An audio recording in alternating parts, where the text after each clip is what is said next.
Bom dia! Tudo bem, crianças? Espero que vocês estejam bem, que vocês estejam animados, que Deus abençoe a nossa semana que está se iniciando, né? Vamos fechar os nossos olhinhos e começar mais uma aula. Senhor, muito obrigado por esse dia. Obrigado, Senhor, porque o Senhor tem cuidado de nós. Pedimos que o Senhor abençoe o nosso momento de aula, que o Senhor abençoe o mundo, Senhor, que está passando por esse sofrimento, Senhor, que é esse vírus, que o Senhor possa, Senhor, nos proteger e ter misericórdia de nós. Que essa vacina, Senhor, que já veio, possa, Senhor, fazer o efeito bom e que possa, Senhor, nos trazer a cura. Em nome de Jesus, amém. Crianças, nós vamos hoje falar sobre oração. E nós sabemos que, como a tia Márcia falou, né, na aula passada, sobre a história de Ana, o seu esposo Eucana e o seu filho Samuel, que Ana orou com bastante tristeza no coração porque ainda não podia ter filhos e Deus deu a ela Samuel. E isso ela tinha feito uma promessa, né, que se Deus desse a ela um filho, ela ia devolvê-lo para o Senhor, né? Então Samuel cresceu cuidados pelo Senhor, né, pelo sacerdote Eli, lá na casa de Deus. E no capítulo 2 de 1 Samuel, que é onde conta, né, 1 Samuel é onde conta a história de Ana, né, do nascimento de Samuel. No capítulo 2 está escrito lá a oração de Ana. E Ana, ela orou ao Senhor, agradecendo ao Senhor, falando que ela estava muito feliz, mas ela também exaltou o nome do Senhor. Ela louvava o Senhor na oração dela. E nós queremos aprender um pouquinho com Ana e um pouquinho também com uma história que a tia vai contar para vocês agora, tá bom? É uma história verdadeira. Uma igreja, junto com a Jocum é uma... Como é que eu falo para vocês? Jocum, ela é uma sociedade, ela tem ali vários missionários. Então, ela manda vários missionários para diversos lugares para poder falar do amor de Deus, tá? Então, a Jocum, ela, junto com essa igreja, decidiram que eles iam para um lugar onde que era bem acesso remoto, assim, era um lugar onde as pessoas não tinham muito contato com nada, nem com tecnologia, nem com saúde, era um povo bem fechado. E esse povo tinha uma cultura que eles acreditavam em sonhos. Então, não adiantava o povo querer, Jocum e a igreja ir para lá, né? E tentar fazer o trabalho lá de evangelização, se esse povo não conseguisse mudar essa cultura, porque eles achavam que os deuses, né, os espíritos falavam com eles por sonho. E aí, sabe o que eles fizeram? Eles começaram a pedir a Deus para que Deus falasse com o povo através dos sonhos, que aí era um jeito mais fácil de chegar a esse povo. Então, crianças, em vez deles chegarem lá e tentarem assim pregar o evangelho na força, eles ficaram por anos orando e pedindo que Deus trabalhasse a vida daquele povo e para que eles pudessem receber muito bem as pessoas que estavam indo lá. E esse povo, ele era um povo que tinha um pouco de... que eles eram um pouco muçulmano. Eles não eram 100%, mas eles tinham uma criação dos muçulmanos. E vocês sabem, igual a tia Kelly, né, tá lá, e ela sofre porque ela não pode falar do evangelho livremente, né? Os muçulmanos não aceitam e não acreditam em Jesus, né? E aí, eles foram, depois de muitos anos, foi enviado um homem e um auxiliar para lá. Esse homem e esse auxiliar ficaram durante anos lá, sem poder converter uma pessoa. Eles faziam o trabalho, eles pregavam e eles falavam, mas assim, o povo não acreditava.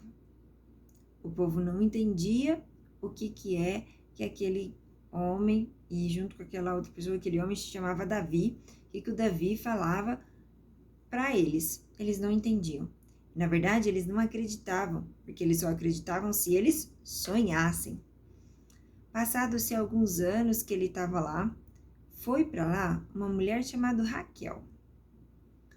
E lá, o Davi tinha feito amizade com um senhor que tinha uma filha, e essa filha se chamava Sopi, S-O-P-E. E a Sopi, ela havia tido um sonho, mas ela não contou para ninguém porque ela não havia entendido. Ela tinha sonhado com 2 mulheres brancas e um livro especial. E aí, quando a Raquel chegou lá, ela gostou muito da Raquel e ela se tornou amiga da Raquel. E a Raquel apresentou para ela o livro especial. Qual que é o livro especial, crianças? A Bíblia. Aí, a Sophie entendeu que aquela mulher fazia parte do sonho dela, embora o sonho dela não estivesse completo, né? Porque eram 2 mulheres brancas. Mas ela se tornou uma grande amiga. Raquel e a Sophie viviam conversando sobre o Evangelho e a Raquel ensinou para ela, e isso fez com que o pai da Sophie sonhasse também com Davi. E o Davi pôde ter a oportunidade de pregar o Evangelho para eles. E teve ali as primeiras conversões depois de anos. O tempo se passou e a Raquel teve que voltar para a cidade dela, né, para o país dela. Ela não podia mais ficar lá. E aí a Sophie ficou meio sem entender muito bem o sonho dela, mas continuou firme, estudando a palavra de Deus, que ela não sabia que era uma Bíblia, mas ela sabia que era a palavra de Deus, e estudando aquele livrinho especial. Passaram-se um ano e chegou lá para ajudar o Davi uma mulher chamada Esther. Quando a Sophie viu a Esther, ela entendeu que aquela era a segunda mulher branca do sonho dela. E elas se tornaram grandes amigas também. E a Sophie sabia já tanto sobre a Bíblia, sobre o amor de Deus, e elas resolveram juntas começar a fazer um trabalho ali naquele povo. E a Sophie com muito medo, porque ela tinha que tomar os cuidados dela, né? Porque ela era mulher, ela era nova, e ela estava falando do amor de Jesus, né? Do que Jesus fez na cruz, e aquilo era proibido. E como que ela ia fazer com aquilo? Até que um dia ela sonhou que ela poderia ser uma líder ali daquele povo. E que como líder, ela poderia ser usada por Deus para poder alcançar mais vidas. E aí, crianças, passados-se muitos anos, a Sophie se tornou ali uma missionária no seu lugar.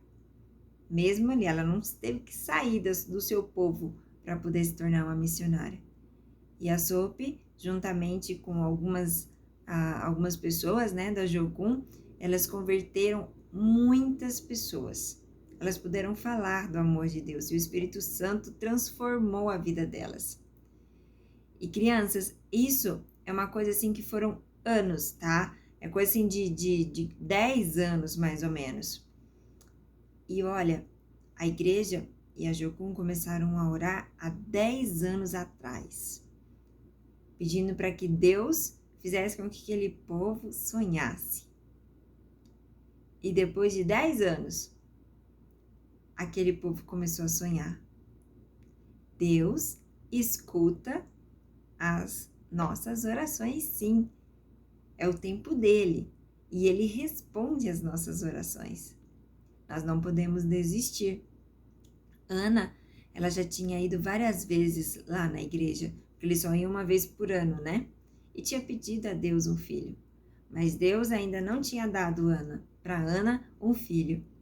Quando a Ana estava lá chorando, né? A tia Márcia contou para vocês que às vezes ela nem comia. Ela estava tão triste, que aí às vezes ela nem comia. E ela chorando tanto e falando assim: Senhor, se o Senhor me der um filho, ele vai ser seu. Eu vou dar para o Senhor.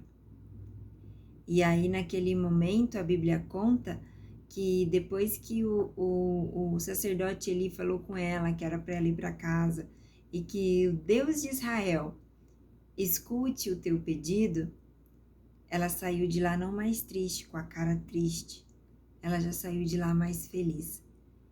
E aí, quando ela chegou na cidade dela, logo depois ela engravidou. E ela teve Samuel. E nós sabemos que Deus age no tempo certo. E ela cumpriu com a promessa de colocar Samuel lá na igreja de novo e que ele foi criado lá pelo Senhor. E Samuel foi usado muito. Ele fez grandes coisas para o povo de Israel. E vocês vão descobrir isso nos próximos domingos. E que nós possamos, crianças, orar e pedir para que Deus nos abençoe. E fazer igual Ana, esperar. Mesmo que às vezes a gente fique triste, a gente fique ansioso, né? Às vezes a gente fica até nervoso. Não tem problema. Nós somos humanos, nós temos esses sentimentos. Mas uma coisa que nunca pode acontecer é nós deixarmos de confiar e deixarmos de acreditar que Deus tem o melhor para nós. E tudo acontece no tempo certo. E a tia queria falar um pouquinho só sobre oração para vocês, bem rapidinho, que é como nós devemos orar. A Bíblia ensina isso, né? O Pai Nosso é uma oração que Jesus ensinou, né? E nós devemos, na nossa oração, louvar o nome de Deus. Olha só, o começo da oração do Pai Nosso fala: Pai Nosso que estás no céu, santificado seja o teu nome. Venha o teu reino, seja feita a tua vontade. Não é verdade? Então, nós temos que, na nossa oração, engrandecer o nome do Senhor. Orar. Nós não podemos orar simplesmente tipo, obrigado por esse dia, em nome de Jesus, amém. Aí, na hora do almoço, obrigado por esse alimento, em nome de Jesus, amém. Sem prestar atenção com quem nós estamos falando. Deus, ele é nosso amigo. Jesus, ele intercede por nós. Não é verdade? Nós não oramos a Deus em nome de Jesus. Porque pelo pecado, antes nós estávamos separados. Aí Jesus veio, morreu na cruz e agora nós podemos ter esse livre acesso ao Pai. E Deus e Jesus, ele intercede por nós junto ao Pai. Então, crianças, quando nós orarmos, vamos orar conversando com o nosso amigo, que é Deus, né? Mas vamos louvar o nome do Senhor em nossas orações. As nossas orações não precisam ser grandes. Nossas orações também não precisam ser pequenas. Mas as nossas orações têm que ser sinceras. Nós podemos orar em qualquer lugar. Nosso versículo não fala: orai sem cessar. Nós temos o versículo de hoje, né? Acho que eu tinha esquecido até de falar. Mas o nosso versículo de hoje está lá em 1 Tessalonicenses 5,17, que é orai sem cessar. E quando nós oramos, nós falamos com Deus. E nós podemos falar com Deus em pensamento, nós podemos falar com Deus em voz alta, sentado, em pé, deitado, né? Mas sempre com reverência. Nós estamos falando com o Rei do Universo, com quem criou tudo. Mas nós precisamos de ter essa conversa diária com Deus. Quanto mais nós conversamos, mais nós conhecemos, tá bom? Então que vocês amem falar com Deus. Orar é conversar com Deus. E que vocês possam, nas suas orações, além dos pedidos e agradecimentos, exaltar o nome do Senhor. Falar com Ele quão grande Ele é. Falar que Ele é um Deus soberano, um Deus santo, um Deus de amor, né? Tá bom, crianças? Então, que nós possamos, durante essa semana, cuidarmos bem, prestarmos bastante atenção, que nós temos que sempre orar. Orar sem cessar, né? E a tia providenciou para vocês umas canetas, ó. De acordo com que a gente for se vendo, vocês vão escolher aí uma cor de uma caneta, cada um vai ganhar uma, tá? E essas canetas eu quero que vocês usem para escrever os seus pedidos e os seus agradecimentos, tá? Nós precisamos de orar por vários motivos. Porém, a tia vai fazer com vocês hoje 5 pedidos, tá? E vocês vão fazer aí na casa de vocês, com a mãozinha de vocês, bem facinho. Vocês vão fazer os 5 pedidos. Essa daqui é a minha mãozona, da minha mãozinha. Mas no meio vocês vão escrever o versículo, que é orai sem cessar, tá? E nós vamos orar por você. Então, você vai escrever assim, ó. Por mim, pela minha família e amigos, pelo Brasil e autoridades, pela nossa igreja, pelos doentes, os enfermos, né? Pela pandemia e por aqueles que ainda não aceitaram a Jesus. Então, faça aí, façam bem colorido a mãozinha de vocês, escrevam certinho, bonitinho, olha lá, por vocês, família e amigos, pelo Brasil e autoridades, pela igreja, os enfermos, a pandemia e aqueles que ainda não aceitaram a Jesus. Que nós possamos, durante essa semana, orar por esses 5 pedidos todos os dias, tá, crianças? Façam a mãozinha de vocês, coloquem lá no quartinho de vocês, no guarda-roupa, no espelho, em algum lugar para sempre vocês lembrarem, tá? Na geladeira, pode ser também, para vocês sempre lembrarem de orar, tá bom? Um grande beijo para vocês. Espero que vocês, aqueles que já receberam o cacto, estejam cuidando deles. Aqueles que ainda não receberam, lembra o papai e a mamãe que vocês têm que fazer o desafio e entrar em contato com a titia, tá bom? Um beijão para vocês, até o nosso próximo encontro!